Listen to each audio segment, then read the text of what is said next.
Buen día, ¿cómo están? Bien, qué bueno. Tomen sus Biblias. El día de hoy iniciaremos el estudio de Hechos capítulo 6, ¿ok? Ya terminamos el capítulo 5 y hoy día iniciaremos con el capítulo número 6. En este capítulo 6, hermanos, veremos el nombramiento de 7 hombres para el servicio de la iglesia. 7 hombres que tomarían el liderazgo de ciertas áreas de la iglesia. Estos hombres debían tener una serie de cualidades o características, dice Hechos 6. Ellos debían ser, por ejemplo, de buen testimonio, llenos del Espíritu Santo y de sabiduría. ¿Sí? ¿Están todos acá? ¿Sí? Esto significa que eran hombres con un carácter probado en la iglesia. Ellos tenían un carácter como el de Cristo. Pero también veremos en este capítulo 6 el arresto de uno de ellos, que su nombre es Esteban, el cual es llevado al concilio. Y de hecho gran parte del capítulo se desarrollará a través de la vida de Esteban. Ahora, muchas veces, hermanos, vemos en la Escritura que Dios utiliza personas de manera poderosa, ¿verdad? ¿Cuántos hombres de Dios han sido utilizados en la Escritura de manera poderosa? Muchos, ¿cierto? Tanto en el Antiguo como en el Nuevo Testamento. Y a veces muchos de estos hombres, Dios los utiliza por mucho tiempo, por muchos años. Por ejemplo, tenemos la vida de Pablo, ¿no es cierto? De Juan, de Moisés, de José, etcétera, en el cual Dios tiene un llamado para ellos y ese llamado dura por muchos años. Pero otras veces vemos que Dios utiliza personas por un poquito tiempo, por un poco tiempo. Y este es el caso de Esteban, en el cual veremos en la Escritura que es tal vez desde el punto de vista humano que Dios lo utiliza, ¿no es cierto?, en poco tiempo, por un poco periodo. Entonces, ¿qué debemos entender aquí, hermano? Que lo importante no es si Dios nos utiliza mucho tiempo o poco tiempo. Lo importante no es si Dios te utiliza en un gran proyecto, en una gran iniciativa, en un gran ministerio o en un pequeño ministerio. Lo importante, hermano, es que nosotros lo hagamos con la actitud correcta. Eso es lo verdaderamente importante, no el tiempo ni el ministerio en el cual te desenvuelvas. Lo importante es que se haga con la actitud correcta, que se haga en santidad, con fidelidad, con gozo y alegría, ¿no es cierto? ¿Cuántas veces estamos haciendo los ministerios y el servicio a regañadientes? No, eso no es correcto. Con gozo y alegría, y sobre todo hacer el ministerio con obediencia. De esta forma podremos estar, hermanos, completamente seguros de que será un servicio que Dios recibirá. ¿Se entiende? ¿Por qué servimos a Dios? Porque queremos agradarle y queremos que Él reciba ese servicio como un acto de oración. No para que la gente nos vea, ¿verdad? O queremos servir para que la gente no vea. O queremos servir porque hay mucha necesidad. No, ese no es el sentido correcto del servicio. El sentido correcto del servicio es porque queremos servir a nuestro Señor para que Él reciba ese acto de adoración que nosotros hacemos hacia Él. Entonces, durante las próximas semanas estaremos hablando de una persona llamada Esteban. Y para los que no sabían, la palabra Esteban significa corona, como sale ahí el monito, o significa recompensa, corona o recompensa. Y esto es muy significativo, porque veremos en la vida de Esteban que él vive y se comporta de una manera que le permita recibir esa corona de parte de Dios. ¿Se entiende? Es como que él le hace honor a su nombre. Él vive y modela su vida de una forma del poder recibir esa corona o esa recompensa que Dios promete a cada creyente. Y él se llama Esteban. Veremos que Esteban es un hombre, es un hombre fiel. Es un hombre que tiene testimonio. Es un hombre lleno del Espíritu Santo y de sabiduría. Es un hombre que hablaba con valentía sobre las cosas de Dios. Y esto incluso le llevó o le costó su propia vida terrenal. ¿Sí? Ok. Después de esta introducción, entonces ahora entremos a los pasajes, ¿verdad? Vamos a leer hoy día del versículo 1 al versículo 7. Dice, en aquellos días, como crecía el número de los discípulos, hubo una murmuración de los griegos contra los hebreos, de que las viudas de aquellos eran desatendidas en la distribución diaria. Entonces, los 12 convocaron a la multitud de los discípulos y dijeron, no es justo que nosotros dejemos la palabra de Dios para servir a las mesas. Versículo 3. Buscad, pues, hermanos, de entre vosotros a 7 varones de buen testimonio, llenos del Espíritu Santo y de sabiduría, a quienes encarguemos de este trabajo. Y nosotros persistiremos en la oración y en el ministerio de la palabra. Agradó la propuesta a toda la multitud y eligieron a Esteban, varón lleno de fe y del Espíritu Santo, a Felipe, a Prócoro, a Nicanor, a Timón, a Parmenás y a Nicolás, prosélito de Antioquía, a los cuales presentaron ante los apóstoles, quienes orando les impusieron las manos. Versículo 7. Y crecía la palabra del Señor, y el número de los discípulos se multiplicaba grandemente en Jerusalén. También muchos de los sacerdotes obedecían a la fe. Oremos, hermano.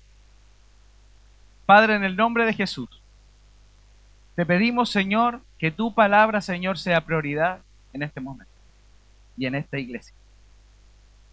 Habla a nuestros corazones y a nuestra vida. Utiliza tu Santo Espíritu para enseñarnos tu palabra. En el nombre de Jesús. Amén. Ok, dice el versículo 1. En aquellos días, dice, como crecía el número de los discípulos. Lo que estamos viendo acá es que el número de los discípulos de Jesús crecía y crecía. O sea, seguía creciendo cada vez más. En otras palabras, cada vez más personas recibían el mensaje del Evangelio. Eso es lo que el texto quiere decir. De hecho, esta, hermano, es la quinta vez que se menciona en el libro de los Hechos que la iglesia iba en un crecimiento numérico exponencial. La quinta vez que esto se menciona. La primera vez se mencionó en el capítulo 2, versículo 41. Yo se lo voy leyendo para que recuerden. Dice, así que los que recibieron su palabra fueron bautizados y se añadieron en aquel día como 3.000 personas. ¿Ven? Crecía la iglesia. Después, un poco más adelante, en el versículo 47, decía, y el Señor añadía cada día a la iglesia los que habían de ser salvos. Luego en el capítulo 4, versículo 4, dice, pero muchos de los que habían oído la palabra creyeron, y el número de los varones era como de 5.000. Crecía y crecía la iglesia. Luego en el capítulo 5, y los que creían en el Señor aumentaban más y más, o en gran número, así de hombres como de mujeres. Quinta vez. Y ahora en este capítulo 6, veremos que lo repite en una quinta y una sexta vez, que el número de la iglesia crecía y crecía y crecía. Qué maravilloso, ¿verdad? ¡Wow! Como en cada capítulo se enfatizaba que la iglesia crecía de manera exponencial. De hecho, algunos creen que la iglesia ya en ese tiempo debe haber tenido más o menos entre 15.000 y 20.000 miembros. Ven que en 2 relatos solo creyeron 8.000, de una 3.000 y 5.000 ya eran 8.000, hermanos. Entonces, hasta el capítulo 6, ¿no es cierto, hermanos? Vemos un patrón muy claro, ya que la iglesia predicaba con poder la palabra. Ellos se servían con amor y oraban con fervor. ¿Cuál era el resultado de eso? Que la iglesia crecía en número. ¿Ven? Predicación fiel de la palabra, se servían en amor y eran fervientes en oración. ¿Qué es lo que les ocurría a ellos? Eso les daba valentía. Y eran llenos del Espíritu Santo. ¿Y qué es lo que hacía el Señor?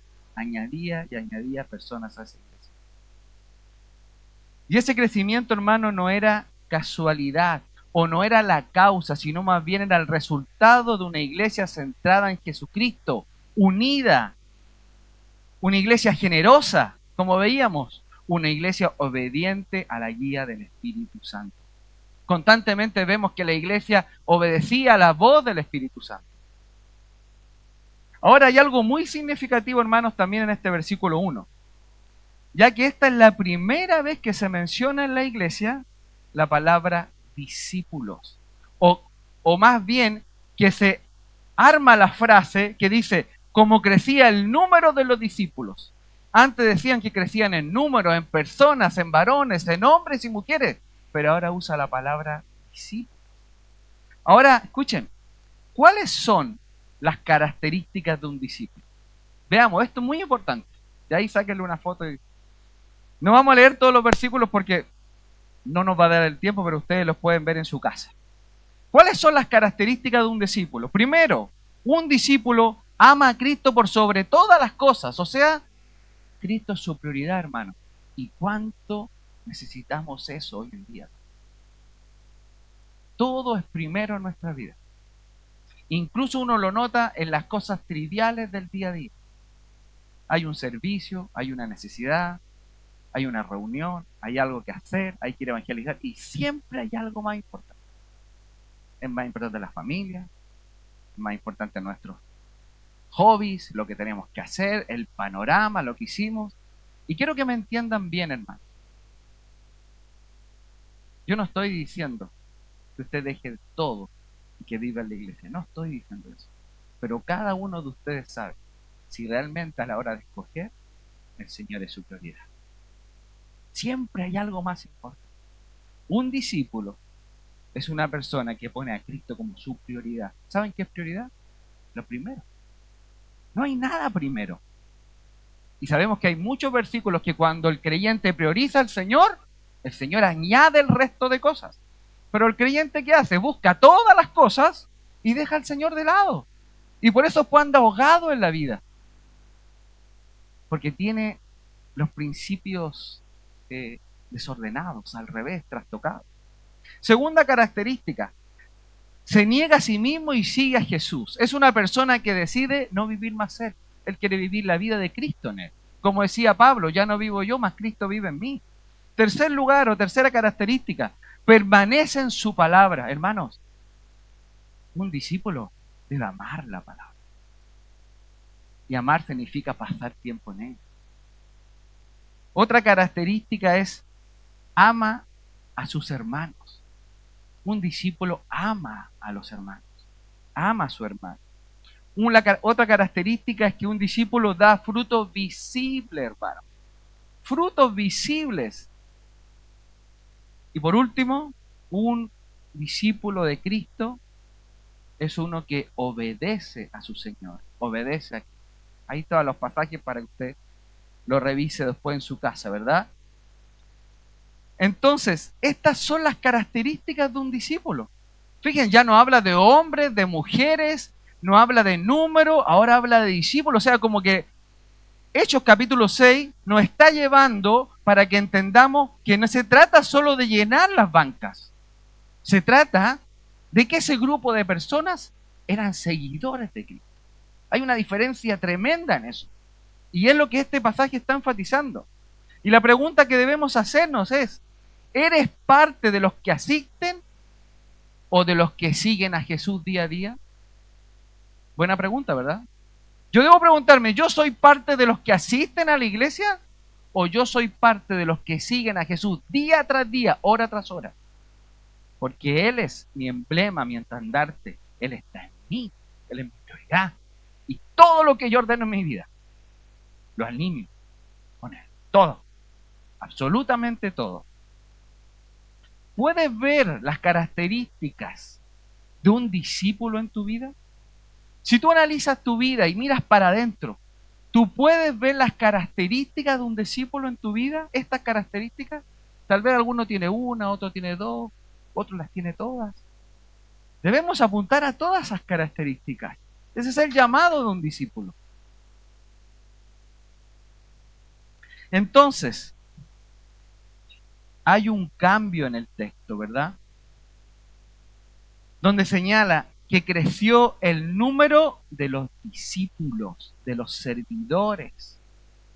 Y esto apunta, como le decía, que no se trata solo de llenar la iglesia y de que nosotros asistamos a la iglesia de una manera pasiva, hermano, sino de ser seguidores comprometidos con su obra. ¿Y cuál es la obra de Cristo? La predicación del Evangelio y hacer discípulos. Ese es el núcleo del asunto. Vemos entonces que el crecimiento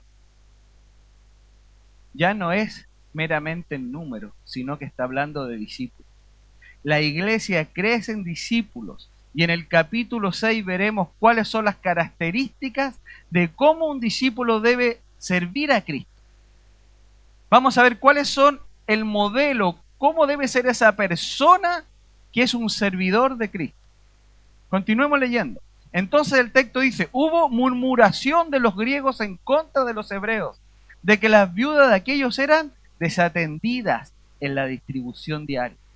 Ahora vemos en este pasaje que habla de dos clases de judíos, hermano. ¿Escuchó bien? Dos clases de judíos. Por un lado estaban los judíos helénicos o los judíos helenistas, que son los llamados griegos en el texto. Estos son judíos que venían del exilio, o sea, eran judíos de raza judía, pero que vivían afuera y venían llegando a Israel, tal vez por un poco de tiempo, se habían quedado, no lo sabemos, pero eran judíos de afuera, se les llamaba los judíos helénicos. Y ellos no vivían normalmente en Israel, ¿no es cierto? O en este momento estaban en Israel, y ellos tenían una gran influencia cultural griega, de hecho ellos hablaban griego, por eso se les llama en el texto ahí los griegos. Por otro lado estaban los judíos nativos, los judíos que habían nacido ahí en Israel o en Jerusalén, los llamados en el texto hebreos, que siempre han vivido en Israel y ellos hablaban hebreo y arameo por lo general. Entonces ambos grupos eran judíos, solo que tenían diferencias culturales y del idioma, ¿sí? Ambos judíos, culturas diferentes, trasfondos diferentes y idiomas diferentes. Ahora, ¿qué estaba pasando en estos dos grupos? El texto dice, hubo murmuración de los griegos contra los hebreos, de que las viudas de aquellos eran desatendidas en la distribución diaria. Ahora vemos en este pasaje, hermanos, que existía un problema. De hecho, había una necesidad legítima que se estaba levantando. Pero lamentablemente, en vez de llevar esta situación al liderazgo de la iglesia y exponer el tema con amor y respeto, ¿qué empezó a ocurrir? Empezó a existir murmuración en la iglesia. Entre los hermanos afectados, en este caso los judíos helénicos, los llamados griegos, en contra de los hebreos, los judíos nativos, los que vivían ahí desde su nacimiento, empezó a haber una murmuración. Y ya sabemos, hermanos, que la murmuración es un grave pecado contra Dios. Hermano, la murmuración es un grave pecado contra Dios. La murmuración tiene que ver con hacer algo en oculto. Y de hecho la palabra tiene que ver como con murmullo. Es como algo que está en oculto. Es algo que se mueve en todo, pero está oculto. Y sabemos lo complicada que es la murmuración en cualquier aspecto y sobre todo en la iglesia. Y debemos entender que la murmuración, hermano, es un pecado que si no se detiene a tiempo puede terminar dividiendo cualquier iglesia. Es como un incendio. Es como una llamita que prende en un lado y si no lo apaga a tiempo, se inflamó completa la iglesia.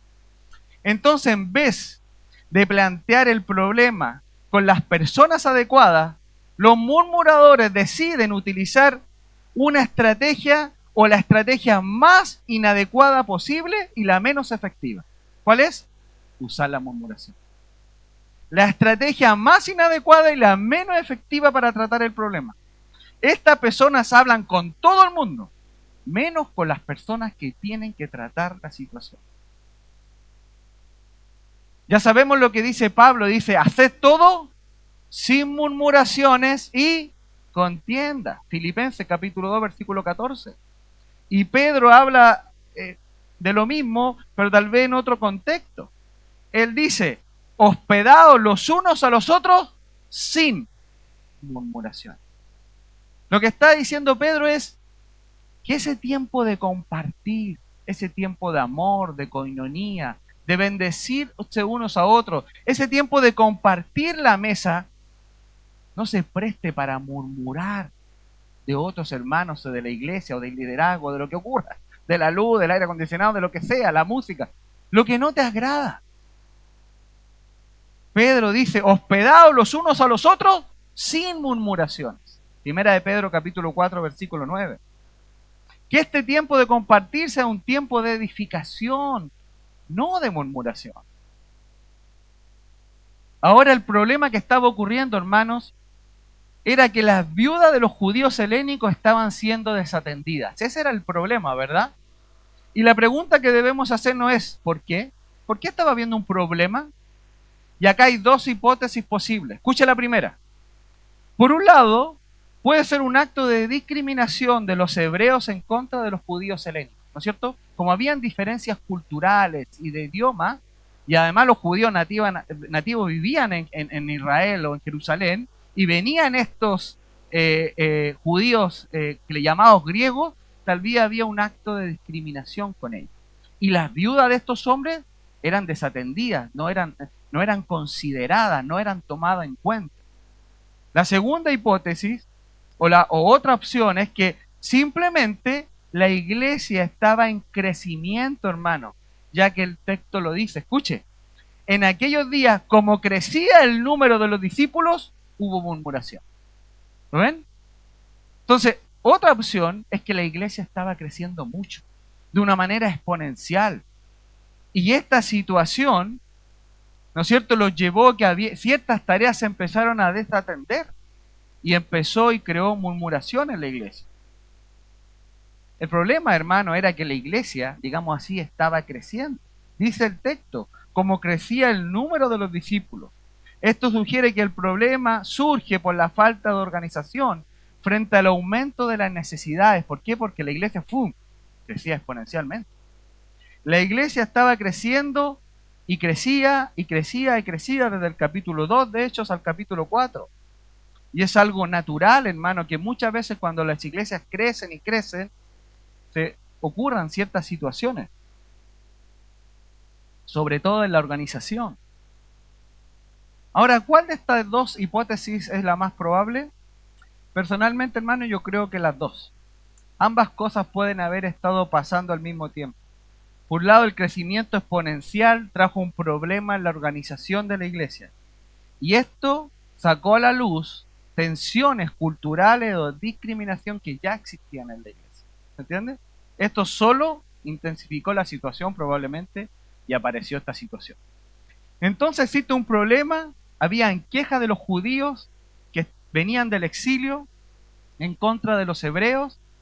Ahora, ¿cuál era ese problema? Dice el texto, que las viudas de aquellos eran desatendidas.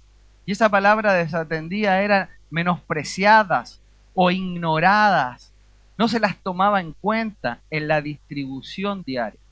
Ahora debemos entender por qué se refiere a que las viudas eran desatendidas, porque para esto debemos entender el trasfondo o el contexto histórico, el contexto bíblico y el contexto cultural de esta situación. Ya que la Biblia, ¿no es cierto?, o hablando bíblicamente, la responsabilidad de cuidar las viudas es del pueblo de Dios. Así ha sido siempre.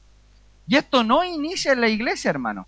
Esto inicia mucho antes de la iglesia. Esto proviene del pueblo judío, de Israel. Dios les incluyó a ellos en la ley mosaica múltiples mandamientos explícitos para proteger a las viudas y a los desamparados, a los más desprotegidos. Múltiples mandamientos fueron instruidos para el pueblo de Israel. El pueblo de Israel tenía la responsabilidad, hermanos, de cuidar de las viudas. No era una opción. Dios les había dicho que debía ser así. De hecho, Dios se presenta a sí mismo, hermano, como un ejemplo de esto. Y Él se presenta como un protector de los vulnerables, especialmente de los huérfanos, de los extranjeros y de las viudas. Él se presenta a sí mismo, dice, yo soy el protector de ellos. ¡Wow! Entonces él modela esto y le dice al pueblo de Israel que debían atender a las viudas. Deuteronomio capítulo 10, versículos 17 y 18, escuche. Porque Jehová vuestro Dios es Dios de dioses y Señor de señores, que hace justicia al huérfano, a la viuda, que ama también al extranjero. ¿Ven? Ese es nuestro Señor. Dice, yo les hago justicia. Ellos están conmigo. Salmo, versículo 68, versículo 5. Perdón, capítulo 68, versículo 5. Padre de huérfanos y defensor de las viudas, es Dios en su santa morada. ¿Ven? Él se presenta a sí mismo como un protector de las viudas. Entonces, el ejemplo de Dios establece un patrón que el pueblo de Israel debía imitar con las viudas. Ahora, el cuidado de las viudas, hermanos, no solo fue un mandato de Israel bajo la ley mosaica, sino que fue ratificado también en la iglesia del nuevo pacto. Esa también es una instrucción clara en la iglesia del nuevo pacto, ¿no es cierto? La iglesia del Nuevo Testamento, nosotros, de cuidar y sostener a las viudas. Primera de Timoteo capítulo 5, del versículo 13 o de 3 al 16, Pablo da un mandamiento muy detallado, muy específico de cómo deben ser cuidadas las viudas en la iglesia local. Él va y lo expresa de manera bien explícita. Y de hecho, habían ciertas condiciones que debían reunir estas viudas. Entonces, el ejemplo de esto, hermano, es que si un matrimonio de esta iglesia, un hombre de ese matrimonio, o el hombre de ese matrimonio muere, la iglesia local debe involucrarse activamente en bendecir y proveer lo necesario para esa viuda. ¿Me escuchó? Ese es el mandato para la iglesia. Nuevamente, esperemos que ni un varón se muera.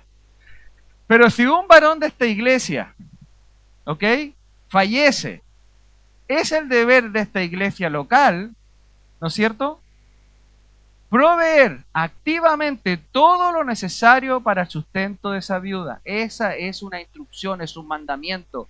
Fue para Israel y es para la iglesia. Pablo lo ratifica en 1 de Timoteo capítulo 5, versículos 3 al 16. Entonces el cuidado de las viudas es parte de la identidad de la iglesia. Y no solo es una costumbre cultural. Lo que estaba ocurriendo acá era lo que la iglesia debía hacer. Y recuerdo que ellos vienen con un trastorno judío. Ellos son judíos. Entonces ellos venían con estas prácticas desde siempre. Y ahora, y como iglesia, todavía no se había ratificado, ¿no es cierto? Pablo todavía no escribía 1 de Timoteo, pero ellos seguían con esta costumbre. ¿Por qué? Porque ellos veían el ejemplo de su Dios. Él decía, yo soy protector de la viuda. Y ustedes también deben hacerlo. Entonces, en este capítulo se nos muestra a la iglesia enfrentando este deber con las viudas. Y en 1 de Timoteo capítulo 5 se formaliza esta enseñanza apostólica. Por tanto, la iglesia que no cuida a sus viudas, hermanos, está fallando en reflejar el carácter de Cristo. Entonces, este era un problema, que las viudas de estos judíos helénicos eran desatendidas en la distribución diaria. Versículo 2. Entonces los 12 convocaron a la multitud de los discípulos y dijeron, no es justo, o sea, no es apropiado, no es bueno, no es correcto. Eso es lo que quiere decir esta palabra. Que nosotros dejemos la palabra de Dios para servir las mesas. Lo que vemos acá, hermanos, es que los apóstoles actúan con sabiduría. Ellos reconocen el problema y convocan a toda la comunidad de creyentes y les dicen, no es justo, no es correcto, no es apropiado, no es bueno que nosotros dejemos la palabra de Dios para servir las mesas. O sea, la distribución diaria, la comida, había un problema, ¿no es cierto?, con esta viuda, y había gente que organizara eso, y ellos te dicen, no es justo que nosotros ahora nos dediquemos a esa labor y descuidemos el ministerio de la palabra. Lo que el texto está respaldando, hermano, es que estos apóstoles eran ministros de la palabra de Dios. el texto quiere dar el énfasis que ellos eran responsables de la palabra de Dios en esa iglesia. Ellos estaban llamados a eso, ese era el llamado. Cuando hablamos de la iglesia local, hermanos, debemos entender que lo fundamental es la palabra de Dios. Hermanos, en esta iglesia local y en cualquier iglesia local debería ser lo fundamental, lo prioritario. No hay nada más importante que eso, que sea la palabra del Señor. No hay otra cosa más importante. Hermano, es la palabra inspirada de Dios. Debe ser el eje central de cualquier iglesia que quiere crecer de manera sana. Y esto es lo que los apóstoles están enfatizando acá. Y fíjense, esto que los apóstoles están diciendo, hermano, no es desprecio al servicio material operativo. No, no es eso. Ya que todos sabemos que todos debemos servir en la iglesia. Lo que ellos están mostrando es que el estudio de la palabra, la oración y la predicación es prioritario en la iglesia y en su vida. Esto, hermano, nos recuerda y nos refuerza algo que debemos tener muy, muy en claro, hermano. Y es que una iglesia puede tener muchos ministerios, muchas actividades, una estructura organizacional bien conformada. Pero si la palabra de Dios y la oración no son el núcleo, el centro, el corazón de esa iglesia, hermano, está destinada a desaparecer. Así de sencillo. La iglesia se sostiene con la palabra. La iglesia crece con la palabra de Dios. La iglesia es edificada con la palabra de Dios. Los hermanos se aman debido a la palabra de Dios. Los hermanos ejercen el ministerio debido a la palabra de Dios. La palabra de Dios, hermanos, es la fuente de donde provienen toda la serie de actividades que uno mucho puede ver. Sí, la palabra de Dios, hermano, es como una cáscara vacía, es como un huevo de Pascua, están vacíos. Algo hueco, algo vacío, algo vano. Algo que parece estar bien por la cantidad de actividades, pero si la palabra de Dios no está siendo el eje central, esa iglesia va a desaparecer. Y es un llamado también a cada uno de nosotros de manera personal. Si la palabra de Dios, si tú eres un creyente, una persona que ha nacido de nuevo, y tú no estás pasando tiempo con tu palabra, con la palabra de Dios día a día, ¿sabes qué? Te estás secando. Te estás secando. Porque para un creyente la palabra de Dios dice que es agua, que es alimento diario. Estás drenado espiritualmente. Y por eso a veces tal vez andas como andas, porque no te alimentas. No es primordial la palabra en tu vida. Como te levantas en la mañana y te tomas el desayuno, porque si no uno anda como debilitado, de la misma forma debe ser la escritura. Recuerda que hay un ser interior igual de importante, es tu alma, es tu espíritu, eres tú, que está dentro de ese cuerpo. Necesitas alimentarte. Entonces estos apóstoles están comprometidos con la palabra de Dios. Y esto los pone, y esto se puede entender, hermanos, en dos corrientes, ¿no es cierto? Que ellos están comprometidos con la palabra de Dios. En primer lugar, cuando dice el texto la palabra de Dios, se está refiriendo a la Biblia hebrea, obviamente, ¿no es cierto? Al Antiguo Testamento, todavía no se escribía el Nuevo Testamento. Pero en segundo lugar, ellos complementaban las enseñanzas o sus enseñanzas con enseñanzas propias de ellos que se conocían como la doctrina de los apóstoles. ¿Ok? Que las cuales terminaron siendo después, ¿qué cosa? El Nuevo Testamento. ¿Sí? Cuando se refiere a la palabra uno lo debe entender en dos corrientes. Ellos enseñaban el Antiguo Testamento y complementaban esa enseñanza, ¿no es cierto?, con enseñanzas que provenían de los apóstoles, lo que se conoce como la doctrina de los apóstoles, las cartas pastorales y bueno, los evangelios y todo eso. Entonces debemos entender que el liderazgo de la iglesia va a establecer una influencia positiva en esta iglesia. Y esto es importante, hermano, porque miren, cualquier pastor de una iglesia, cualquier persona que enseñe la palabra, si va a influenciar de manera positiva a esos creyentes o se va a realizar cualquier ministerio en esa iglesia, debe ser basado en la palabra de Dios. ¿Se entiende? No sirve de nada una influencia humana. No sirve de nada una persona carismática acá que influencia a todo el mundo y que motive a servir. No. Si realmente va a haber una influencia y la iglesia se va a mover a servir, debe ser porque estamos basados en la palabra. ¿Se entiende? Porque ahí habrá sustento sólido para el crecimiento. todo y absolutamente todo ser basado en la palabra de Dios. Y los apóstoles, como eran estudiantes de la palabra, conocían esto perfectamente. Leamos nuevamente el versículo 2. Entonces los 12 convocaron a la multitud de los discípulos y dijeron, no es justo que nosotros dejemos la palabra de Dios para servir las mesas. Y esta frase, hermanos, para servir las mesas, no solo se refiere a servir la mesa de manera literal, se está refiriendo a todas las tareas administrativas, de coordinación, servicios de manera general, en todas las áreas de coordinación de la iglesia. Ahora veamos en el verso 3 que los apóstoles darán una instrucción. Escuche, ¿cuál va a ser la instrucción de los apóstoles frente a este problema?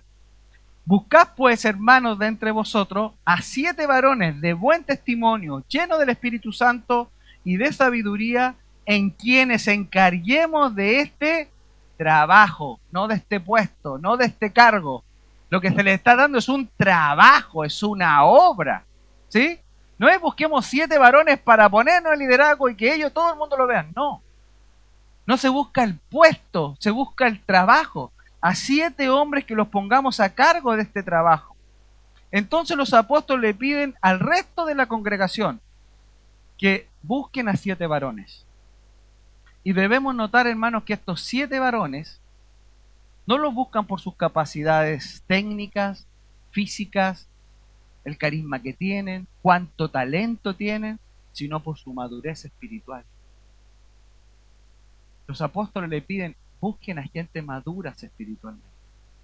Esto nos muestra un principio, hermano, y es que el liderazgo en cualquier área de la iglesia, incluso en las áreas logísticas, debe ser marcado por un carácter maduro, por un carácter que refleja a Cristo. Deben ser marcados por esas cosas. Entonces aquí, hermanos, se están sentando las bases de lo que vamos a ver más adelante en 1 de Timoteo capítulo 3 acerca del diaconado, donde Pablo va a expandir esta expresión y va a dar una serie de requisitos para los diáconos y los líderes. Ahora escuche cuáles eran las características de estos hombres. Ellos debían ser de buen testimonio, llenos del Espíritu Santo y de sabiduría. 3 características, 3 conceptos. Buen testimonio, o sea, personas que gozaran de una buena reputación. Se refiere a una vida visible de integridad y coherencia ante el resto. Se trata de personas consistentes en el Evangelio. Consistentes. No a veces sí, a veces no. Consistente y que la gente puede ver que reflejan eso. Después dice que deben ser llenos del Espíritu Santo. Y lo primero que debemos entender acá es que esas personas que ellos debían buscar eran creyentes, ¿no es cierto? Porque solo los creyentes tienen al Espíritu Santo, ¿no es cierto? Pero además, estas personas deben estar bajo el control y la dirección del Espíritu Santo. Eso significa ser llenos del Espíritu Santo. Son personas que no actúan en la carne ni en su autosuficiencia, sino que buscan constantemente la guía del Espíritu Santo para sus vidas y para el ministerio. La palabra, hermano, lleno en el Antiguo Testamento implica ser guiado, fortalecido, capacitado por el Espíritu para cumplir una tarea con poder espiritual. O sea, que seamos permeables, no impermeables, permeables al Espíritu Santo. Y ser lleno del Espíritu Santo en toda la Escritura se entiende como ser guiado, movido por Él. ¿Recuerdan el Señor Jesucristo cuando empieza su ministerio? Es bautizado. ¿Y a dónde lo lleva el Espíritu Santo, dice la Escritura? Al desierto. ¿Ve? Lo guía, lo moviliza. Pablo también hace este ejemplo. Dice, se lleno del Espíritu Santo y no os embriaguéis con vino, porque el vino, las personas que hacen, te dominan, te influencian, te llevan.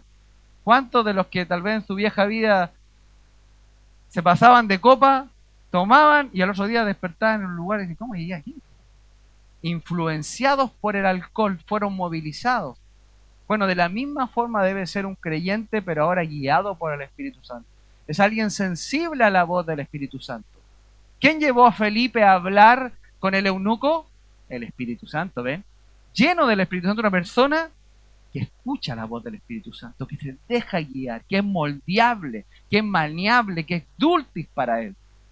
No como terco, no constantemente. Ahora, cuando me refiero al Espíritu Santo, ¿qué hace el Espíritu Santo? ¿Cómo te influencia?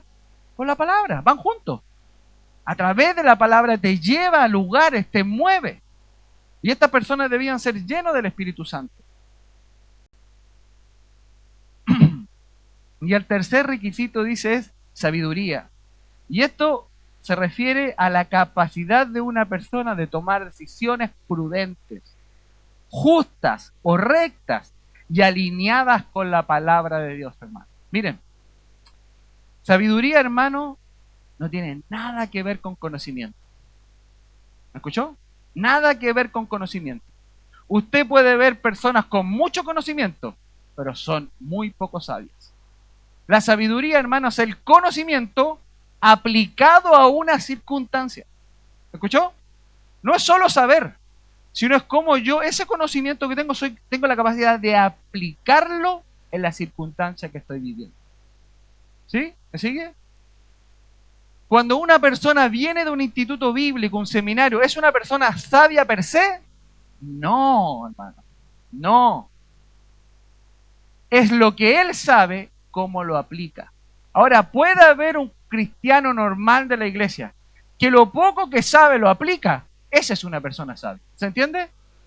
No estoy en contra de ir al seminario ni de vender, ¿ok? No, vaya. Es altamente recomendable. Pero la sabiduría es el poder aplicar lo que uno sabe. Y eso es lo que se espera acá. Es que esa escritura se haga carne en las situaciones, en el ministerio, en mi vida personal, en mi matrimonio, en mi trabajo, en todas las áreas de mi vida. Yo tomo esos textos y los aplico. ¿Ok? Amén.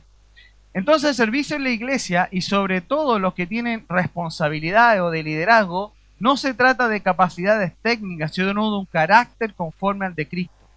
El servicio en la iglesia siempre es una cuestión espiritual, hermano, no solo de organización. Entonces, lo que los apóstoles estaban diciendo no es que ellos no pueden ensuciarse las manos para servir las mesas, no, ya que todos estamos llamados a servir. El punto acá es que el enfoque principal debía estar en la oración y en el ministerio de la palabra. Esa es la prioridad principal y lo van a declarar nuevamente en el versículo 4. Versículo 4. Y nosotros persistiremos, en la oración y en el ministerio de la palabra. Entonces, ¿qué hacían los apóstoles? Ellos se dedicaban a la oración y al ministerio de la palabra. Y estas dos cosas, hermanos, son muy, muy, muy importantes. Cuando los apóstoles se refieren a la oración, no solo se están refiriendo, hermanos, a la oración de intercesión, el cual, ¿no es cierto?, es un ministerio muy importante en la iglesia y en el cual todos deberíamos estar involucrados, ¿verdad? La oración de intercesión. Ay, me puse más rojo. Están arrogándolo. Esto no es lo que quiere decir los apóstoles, que ellos no estaban involucrados en la oración de intercesión. No, no es lo que quiere decir. Pero no creo, de manera personal, que la intención de esta porción, por el contexto, tenga que ver con la oración de intercesión, ya que esta es la segunda vez, hermanos, que se habla del ministerio de la palabra. Y luego lo veremos nuevamente en el versículo 7. Constantemente está siendo enfatizado en el texto el ministerio de la palabra, el ministerio de la palabra, el ministerio de la palabra. Entonces, lo que debemos extraer de esto, lo que el texto nos está presentando, es el hecho de que con el fin de ministrar la palabra, ellos debían ser personas de oración. ¿Se entiende? Lo que quiere decir el texto es que con el hecho de que ellos van a estar sirviendo, ministrando la palabra y deben enseñar la palabra, deben estar basados en la oración. ¿Sí? ¿Me logré explicar? No en que la oración intercesora no sea importante en la iglesia. No, no me refiero a eso. Lo que estoy diciendo es que este texto No se refiere a eso. Se refiere a la vida personal de oración de esos ministros de la palabra. Para poder ministrar fielmente la palabra de Dios, los apóstoles necesitaban perseverar, hermanos, en la oración. Hermanos, una persona puede tomar todas las clases y cursos teológicos que quiera. Y eso está bien, y eso es bueno, y eso es altamente recomendado. Además puede sumergirse en la palabra con su propio intelecto, buscando y leyendo. Y eso también está bien, hermano. Está muy bien. Pero lo que producirá el mayor cambio en el entendimiento y en la habilidad de comunicar la palabra es la oración con nuestro Señor. Porque esto es un área espiritual. No es solo sentarme a leer un libro como leer el diario. Eso es lo que están diciendo los apóstoles. Lo que quiero decir es que cuando te acercas a las Escrituras, tú debes orar a Dios, hermano. Y esto no me refiero solo a los que enseñan. Todos debemos orar. Todos debemos estudiar las Escrituras. Todos debemos acercarnos a ellas diariamente. Cuando tú te acerques y cuando yo me acerco a la Escritura, lo que debemos hacer, hermanos, es orar a Dios y pedirle a Él, al Espíritu Santo de Dios que mora en nosotros, que ilumine el texto para nosotros. Eso es clave, que Él ilumine el texto para nosotros. Que Él no haga esa exégesis, que Él extraiga del texto las cosas importantes que yo debo entender. Que Él nos haga entender lo que Él quiso decir, lo que Él inspiró en ese texto y que lo que Él quiere que yo entienda. Debemos preguntarle a Dios cuáles son las palabras importantes de eso que estoy leyendo, para después yo tomar un diccionario, una concordancia y hacer un estudio acabado de esa palabra. ¿Cuáles son las cosas que sobresalen del texto? Debemos pedirle que nos muestre las cosas que no son fáciles de entender en la Escritura. Debemos pedirle que Él nos ayude a entender el contexto de lo que estamos leyendo. Debemos pedirle al Espíritu Santo, en otras palabras, hermanos, que Él sea nuestro maestro. Que Él pueda enseñarte a ti las Escrituras con el fin de que tú las puedas enseñar después a otro, pero enseñarlas fielmente. Eso es lo que debemos hacer. Por eso dice que ellos se dedicaban a la oración y a la predicación de la palabra. Había un tiempo de oración y eso es fundamental en todos nosotros. Esto es lo que el texto quiere comunicar cuando se nos dice y nosotros persistiremos, que significa consistencia en la oración y en el ministerio de la palabra. Entonces el texto, hermano, nos muestra que para poder ministrar fielmente la palabra de Dios, los apóstoles necesitaban perseverar en la oración. La predicación eficaz no puede ser separada de la oración. La oración para los apóstoles no era un complemento en su ministerio, sino era el fundamento para poder estudiar la palabra de Dios. Solo una vida de oración puede sostener un ministerio centrado en la palabra de Dios. Eso es lo que está diciendo el texto. Versículo 5. Ahora escuchen cómo reaccionó el pueblo frente a esta instrucción de los apóstoles. Miren qué lindo. Agradó la propuesta a toda la multitud. ¡Wow! ¡Wow! Yo cuando leía esto dije amén. Y agradó la propuesta a toda la multitud. Esto quiere decir que la solicitud de los apóstoles fue bien recibida. Fue un agrado para la primera iglesia en entonces. ¿Qué nos dice esto, hermano? Que cuando tú tomas decisiones piadosas y las comunicas a otros, será bien recibida por las personas piadosas. ¿Escuchó? Cuando tú tomas una decisión piadosa, centrada en la palabra de Dios, y tú las comunicas a otros, eso será muy bien recibido por las personas piadosas. ¿Entendió? Agradó la propuesta a toda la multitud. Pero hay algo más intrínsecamente en este texto, hermano. Y es que los primeros creyentes en el nacimiento de la iglesia le dieron valor al ministerio de la palabra. ¿Lo entiende?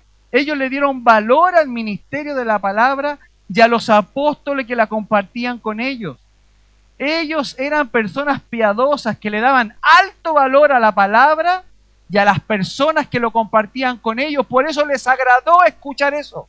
Les agradó que este grupo de apóstoles se dedicaran a la oración y a seguir estudiando la palabra para que la pudieran compartir, y ellos tomaron las responsabilidades del resto de las cosas. Eso es lo que está diciendo el texto. No solo para los apóstoles tenía alto valor la palabra, sino para toda la iglesia. Y dice que todos les agradó, a todos. 15.000, 20.000 hermanos tenían ese sentir. A todos les agradó.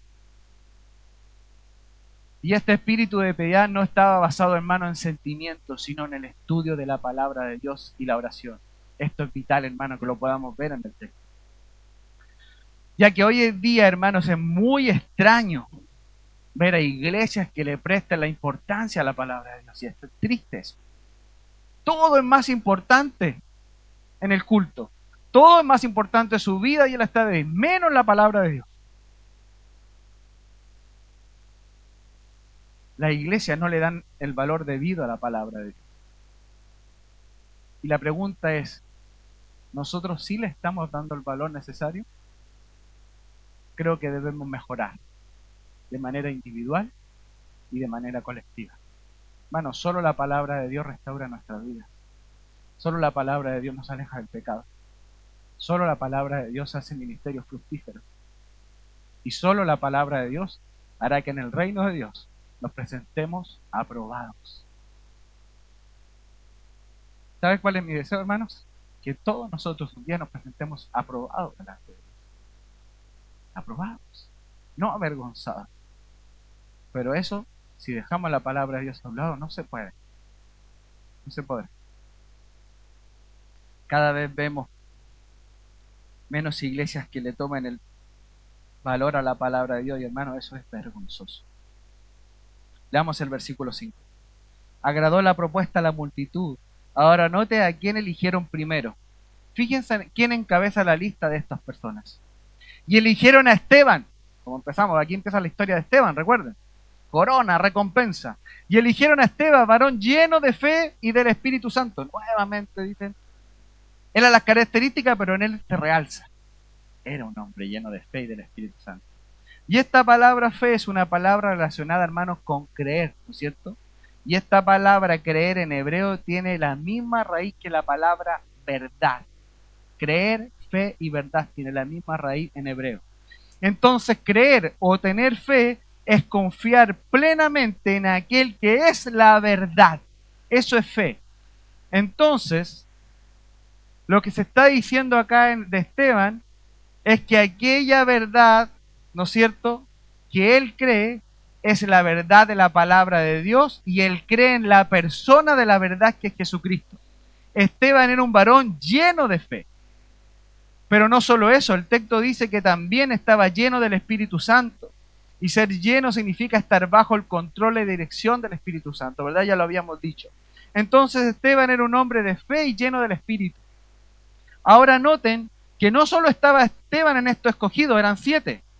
Esteban, varón lleno del Espíritu Santo, a Felipe, a Prócoro, a Nicanor, a Timón, a Parmenás y a Nicolás, prosélito de Antioquía.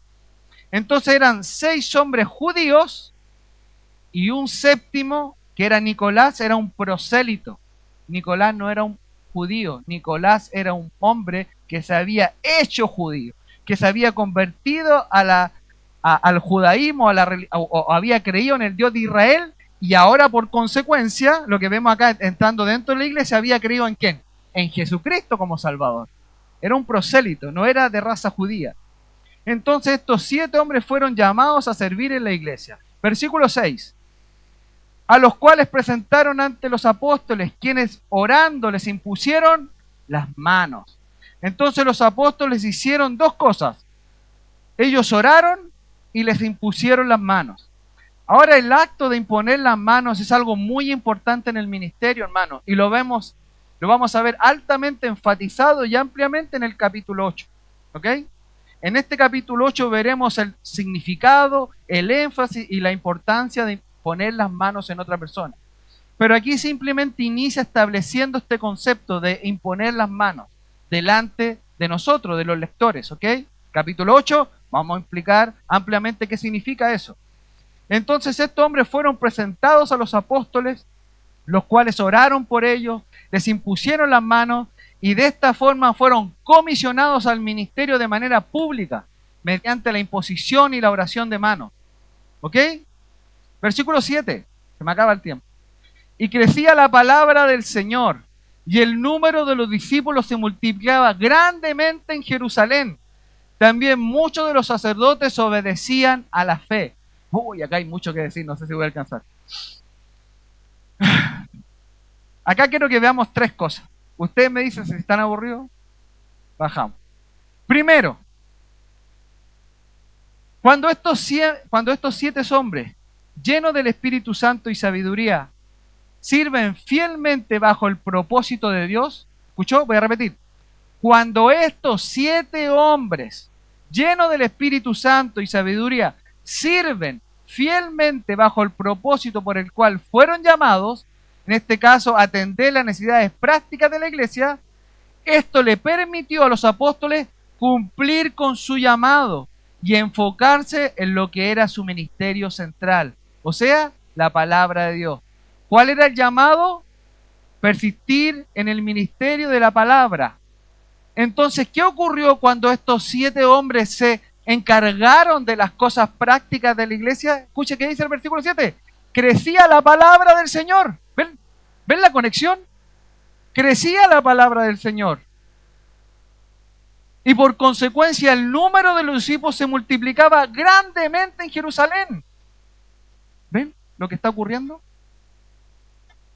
Todos le dieron la prioridad a la palabra. Los apóstoles siguieron estudiando y orando.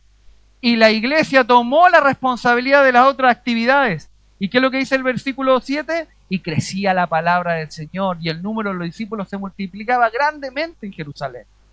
Cuando cada miembro del cuerpo cumple su rol y pone en práctica sus dones y talentos, cuando las responsabilidades se distribuyen sabiamente, cuando la palabra de Dios es central en la iglesia y es considerada como algo de alto valor, el conocimiento de la palabra crece en la iglesia.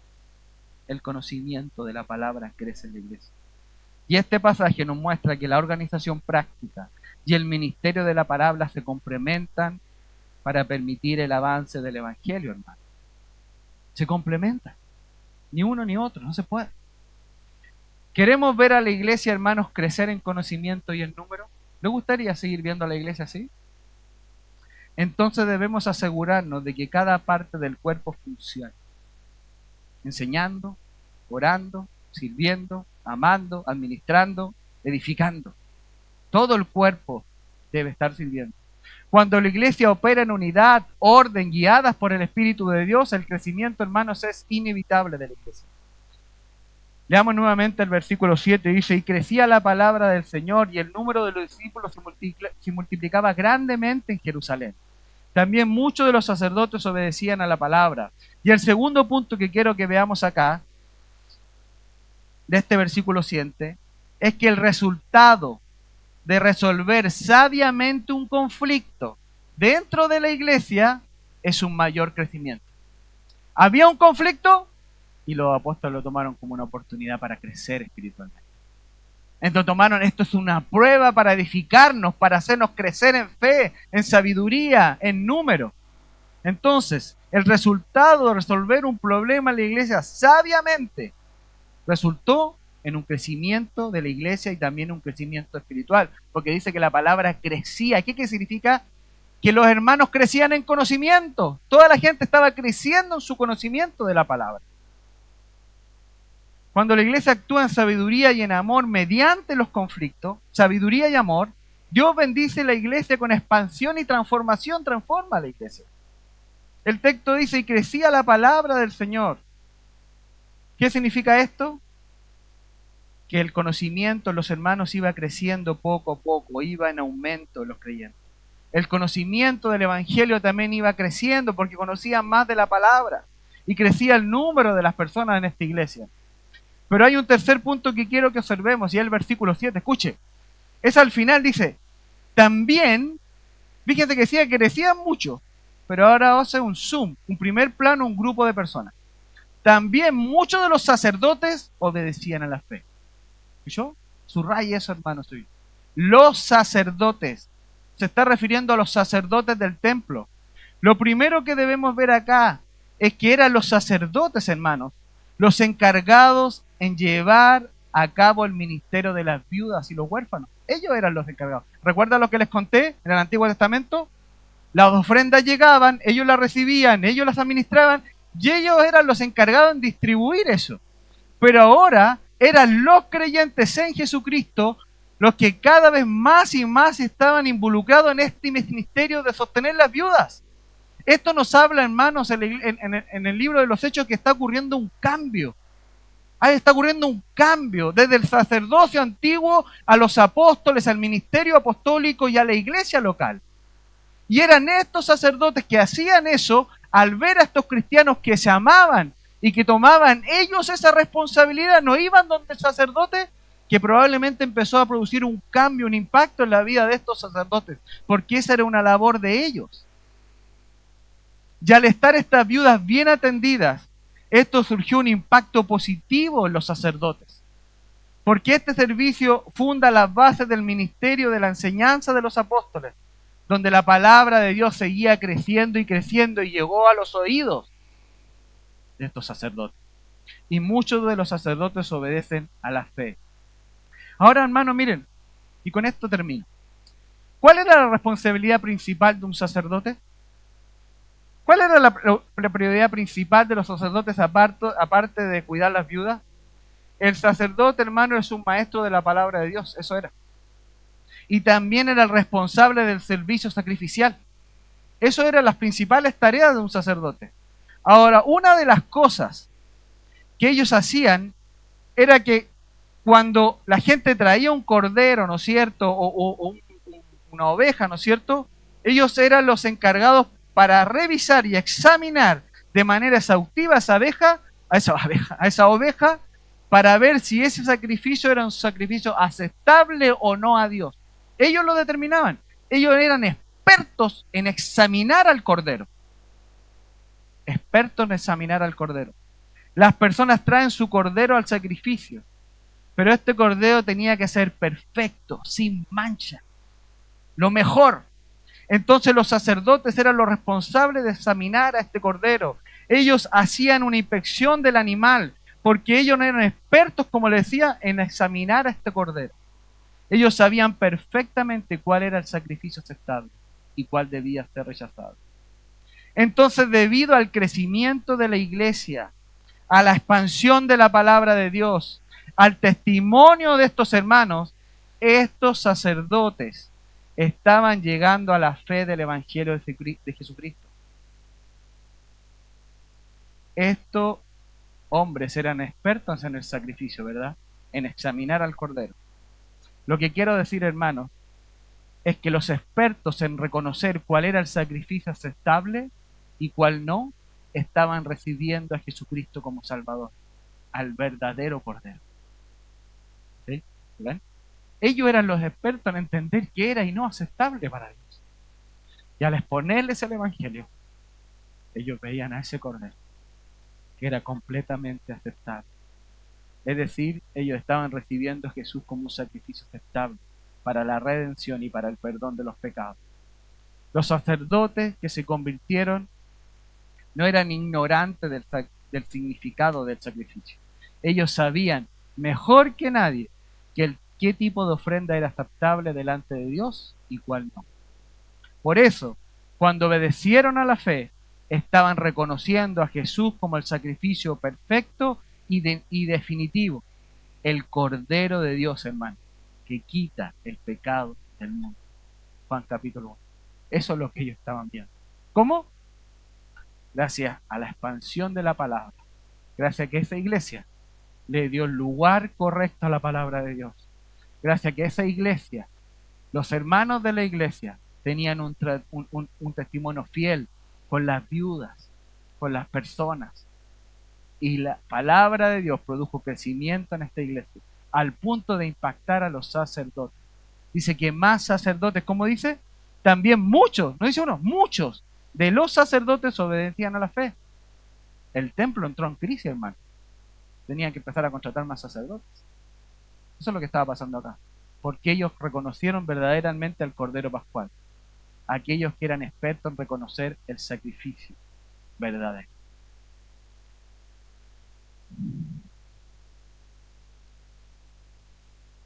Para terminar, hermanos, démosle valor a la palabra de Dios. Amén. Démosle valor a la palabra en nuestra vida. Es lo más preciado que tenemos, hermano. Cuando llegamos a Cristo, tenemos un tesoro en nuestras manos. Hoy día está en digital, en tu Biblia. En muchas casas hay muchas Biblias, pero a veces hay pocos lectores de la palabra de Dios.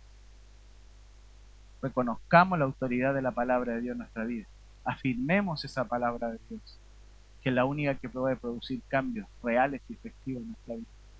Y también como iglesia, reconozcamos que la palabra de Dios debe tener un lugar central. Y nunca debemos confundirnos por llenarnos de actividades y dejar la palabra de Dios relegada. Y también ayuda, amado, fuerte a cada uno de nosotros a ejercer su vida, a orar, a buscar estas características de estos hombres. ¿Cuáles eran? De testimonio, llenos del Espíritu Santo y de sabiduría. Oremos. Padre, en el nombre de Jesús, te damos muchas gracias por tu palabra. Gracias, Señor, por la vida de estos hombres. Hombres valientes, Señor, con un montón de limitaciones. Algunos pescadores, otros maestros, otros carpinteros, Señor. De toda clase de personas. Pero qué increíble cómo tú transformaste su vida, Señor. A través de tu Santo Espíritu y a través de tu palabra, Señor. Señor, haz que tu palabra permee en nuestro corazón y en nuestra vida. Haz que realmente hoy día nos salgamos de aquí sin un compromiso. Con un compromiso de real de amar la Escritura, de apreciar la Escritura, de pasar tiempo con ella a diario, pero también de aplicar la Escritura, de tomar esa Escritura para aplicarla. Ayúdanos a recordar que cuando nos acercamos a ellas, debemos pedir tu asistencia por medio de tu Espíritu Santo. Señor, tú revela tu palabra a nosotros. Ilumina el texto.